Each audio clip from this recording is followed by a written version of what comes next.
बच्चों, आज हम पढ़ने जा रहे हैं चैप्टर नंबर 12, देश का गौरव। यानी हमारे देश का गौरव क्या है वो पढ़ेंगे। एक बार हमने अपने देश के महान संत स्वामी रामतीर्थ जी जापान गए। एक दिन वे रेल से यात्रा करते समय रास्ते में पड़ रहे प्रत्येक स्टेशन पर फल वाले की खोज कर रहे थे। उन दिनों फल ही उनका भोजन था, लेकिन उस दिन उन्हें कहीं भी फल खाने को नहीं मिले थे। एक नए स्टेशन पर उतरकर वे अपने साथी से बोले, शायद जापान में फलों की कमी है। तो एक दिन महान संत स्वामी रामतीर्थ जी जो है वो जापान गए और वो रेल से यात्रा कर रहे थे। वो में प्रत्येक स्टेशन पर वो फल वाले की खोज कर रहे थे। उन्हें एक फल वाला नहीं मिला और उन दिनों वो केवल फल का ही भोजन कर रहे थे। अब वो एक स्टेशन पर उतरकर एक साथी से पूछते हैं कि शायद जापान में फलों की कमी है। रामतीर्थ जी के ये शब्द एक जापानी युवक ने सुने। वह दौड़कर कहीं गया और कुछ ही मिनटों में ताजे फलों की एक टोकरी ले आया। टोकरी लेकर वह रामतीर्थ जी के पास गया और वो आदर के साथ बोला, लीजिए, आपको फलों की जरूरत थी। तो जैसे ही उन्होंने ये बात बोली तो एक जापानी युवक ने बात सुनी और वो दौड़ कर गया और एक ताजे फलों की टोकरी ले आया और लाकर रामतीर्थ जी के पास गया और उनको दे दी और कहा कि आपको ताजे फलों की जरूरत थी। युवक को देखकर रामतीर्थ जी ने सोचा कि वह कोई फल वाला है और उन्हें बेचने के लिए मेरे पास आया है। उन्होंने उस युवक से उन फलों के दाम पूछे, पर उसने दाम नहीं बताए। रामतीर्थ जी के बार बार पूछने पर वह बोला, अगर आप इनके दाम देना नहीं चाहते हैं तो कृपया इतना करें कि अपने देश में किसी से यह न कहें कि जापान में फलों की कमी है।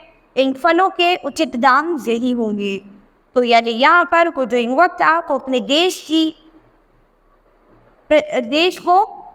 की इज्जत बचाने के लिए वो उनसे यही दाम मांगता है कि अगर आप इन फलों का दाम देना चाहते हैं तो बस मुझे मेरे लिए इतना कीमत कर दीजिए कि जब आप अपने देश जाएं तो वहाँ किसी से ये नहीं कहें कि जापान में फलों की कमी है। बस यही मेरे लिए इन फलों का उचित दाम होगा। उस युवक का उत्तर सुनकर स्वामी जी बहुत खुश हुए, क्योंकि उसने अपने कार्य से अपने देश का गौरव बढ़ा दिया था। यानी ये जो युवक था इसने कुछ ऐसा कर दिखाया जिससे उसके देश का गौरव बढ़ गया। आइए अब एक अन्य घटना के बारे में पढ़ें। किसी देश का युवक जापान में पढ़ने के लिए गया। उसने वहाँ के एक सरकारी पुस्तकालय की सदस्य ने ली। एक दिन वह पुस्तकालय से एक पुस्तक लाया और उसमें से एक दुर्लभ चित्र निकाल लिया।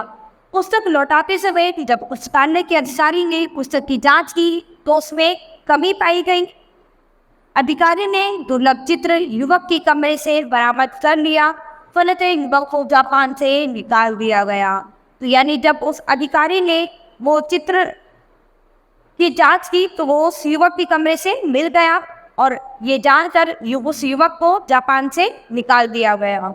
इस घटना के बाद उस पुस्तकालय के बाहर एक बोर्ड लगा दिया गया कि उस देश का कोई भी निवासी इस पुस्तकालय में प्रवेश नहीं कर सकता, जिसका वह युवक था। यानी वो युवक जिस देश से आया था तो उन्होंने उस पुस्तकालय के बाहर एक बोर्ड लगा दिया कि उस देश का कोई भी निवासी इस पुस्तकालय में नहीं आएगा।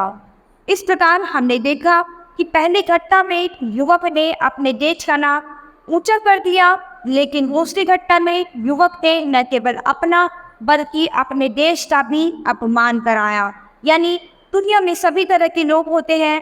कुछ लोग अपने देश का गौरव बढ़ाते हैं और कुछ लोग अपने देश को अपमानित कराते हैं। यानी हमें अपने देश का गौरव बढ़ाना चाहिए, अपने देश का नाम कभी भी खराब नहीं करना चाहिए।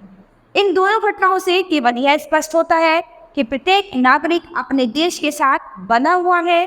अपने कार्य से वह अपने देश का नाम ऊंचा भी कर सकता है और उसे अपमानित भी। यानी हम सभी व्यक्ति जो हैं, आप बच्चे भी, हम सभी बड़े भी क्या है, अपने देश से बंधे हुए हैं। अगर हम कोई भी काम करेंगे तो अगर अच्छा काम करेंगे तो हम अपने देश का नाम ऊंचा करेंगे, और अगर बुरा काम करेंगे तो अपने देश को अपमानित करेंगे, उसको नीचा दिखाएंगे। बच्चों, हमें कोई भी ऐसा काम नहीं करना चाहिए जिससे अपने देश के मान सम्मान व प्रतिष्ठा को हानि पहुँचे। तो हमें कोई भी इस तरह का काम कभी नहीं करना चाहिए जिससे हमारे देश की मान मर्यादा, मान सम्मान पर कोई भी हानि पहुँचे। बच्चों, यहाँ हमने अपने देश के गौरव को बढ़ाने के बारे में समझा है कि हम किस तरह से अपने देश का गौरव बढ़ा सकते हैं। तो बच्चों, ये चैप्टर हमारा यही खत्म होता है। अब हम अपनी नई क्लास में मिलेंगे अपने नए चैप्टर के साथ।